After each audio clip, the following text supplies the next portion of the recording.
Praise the lord.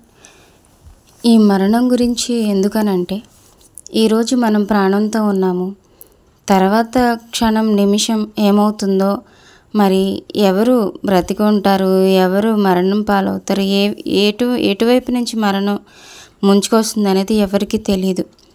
అయితే అలా తెలియదు కాబట్టి సిద్ధపాటు మనసు కలిగి ఉండాలని దేవుడు పదే పదే ఆయన వాక్యం ద్వారా మనల్ని హెచ్చరిస్తున్నారు. అయితే 10 ఆజ్ఞలు ఎందుకు జ్ఞాపకం చేశాను, మరి మరణాల గురించి నేను ఎందుకు స్టార్ట్ చేశాను అంటే, ప్రతిరోజులాగానే ఈరోజు కూడా ఈతకెళ్ళి ఒక 13 సంవత్సరాల అబ్బాయి, ఒక పిల్లవాడు చనిపోయాడు.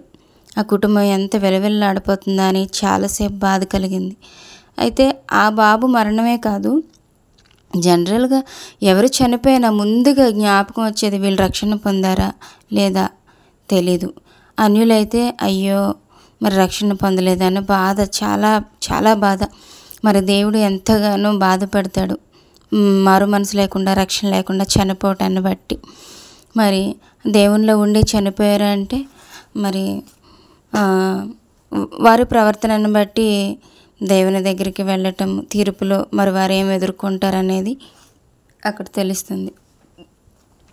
అయితే ఈ మరణం గురించి ఎందుకు జ్ఞాపకం చేస్తున్నానంటే, మరి మనం ఎప్పుడు చనిపోతాము, ఎటువైపు నుంచి ఏ ప్రమాదం వస్తుందో, ఎప్పుడు ఏ అనారోగ్యం వస్తుందో, ఎలా మనం ఎంతకాలం బ్రతికి ఉంటాం అనేది ఎవరి గురించి ఎవ్వరూ గ్యారంటీ ఇవ్వలేరు.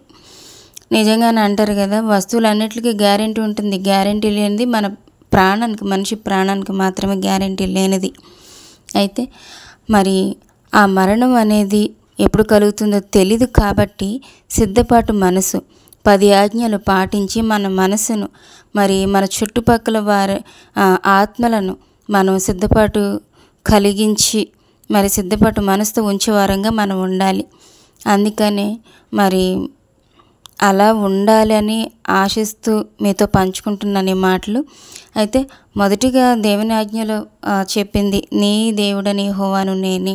నిజంగా ఆయన చాలా విధాలుగా బైబిల్లో చాలా చోట్ల కూడా మరి నీ దేవుడని యెహోవాను నేనే అని ప్రతి ప్రవక్తతోనూ, మరి యాజకులతో, దైవజనులతోటి కూడా ఆయన చాలాసార్లు గట్టిగా నొక్కి మరి చెప్పారు. ఎందుకంటే ఆయన తప్ప వేరే దేవుడు లేరు, విగ్రహారాధన చేయొద్దని చెప్తున్నారు. కానీ అది జరుగుతూనే ఉంది, విపరీతంగా జరుగుతుంది విగ్రహారాధన. మరి దేవుని నామాన్ని వ్యర్థంగా ఉచ్చరింపకూడదు అంటే, వ్యర్థంగా ఉచ్చరించటం జరుగుతుంది, కానీ అది తెలుసుకోలేకపోతున్నారు. అది తెలుసుకోవాలని దేవుని పేరట వారి గురించి ప్రార్థన చేద్దాం, అలాంటి వారి గురించి.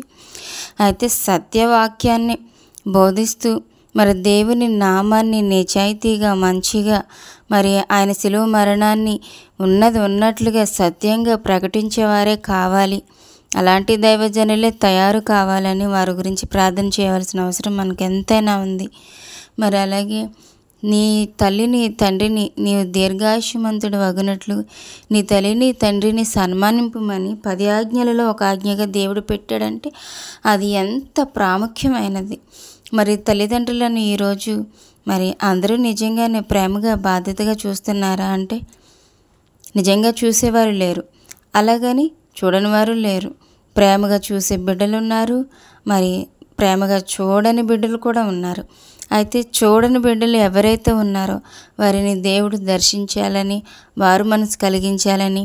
అంటే సన్మానించడం అంటే కుర్చీలో కూర్చోబెట్టి సాల్వ కప్పడం కాదు కదండి. వారిని ప్రేమించటమే వారికి ఇచ్చే సన్మానం. ఇది అందరికీ తెలుసు.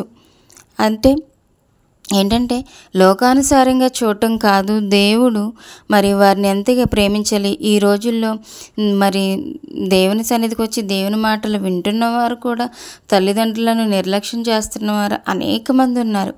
మరి వారు ఎలా ఆశీర్వాదాలు పొందుకుంటారు, మరి ఎలా వారి జీవితాల్లో సమాధానాన్ని పొందుకుంటారు? ఎంతో ప్రాముఖ్యత ఉంది కనుకనే దేవుడు 10 ఆజ్ఞలలో ఈ ఆజ్ఞను కూడా మరి పెట్టారు.